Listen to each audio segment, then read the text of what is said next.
Let's understand hoisting and temporal dead zones. Let's imagine we are having a function that could be, say, hi, for example, and inside of the function body, we are going to say that we'll console.log hello, for example.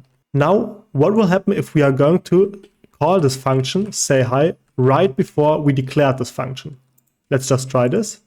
We're going to run the code and we're getting hello instead of the console. So this actually seems to work. And the reason for this is hoisting. When you define a function like this, the JavaScript compiler will take this function, place it at the beginning of the file, and execute the code like this. So no matter in what order you define the functions and call them, the function definition will always be hoisted to the top. But what about variables?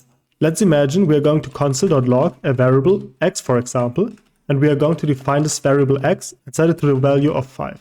Now let's run this code again.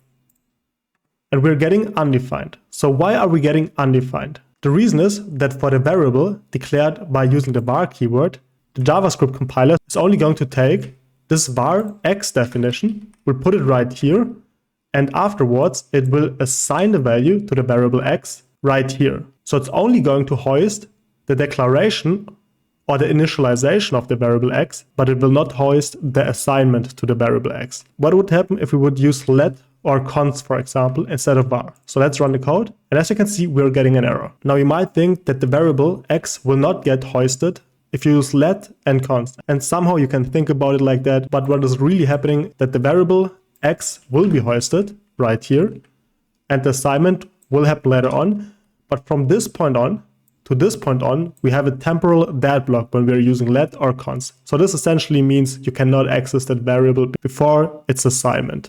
But to be honest, I know a lot of people say that this is super important, but in my opinion, it's not really that important. All you have to think about is that you should essentially, when working with JavaScript, define your variables at the top and also assign the value at the top. And while it might not really make a difference whether you define your functions before or after calling them, it's definitely best practice to define the functions before calling them. So if you stick to the conventions, you should definitely not have any problems anyways.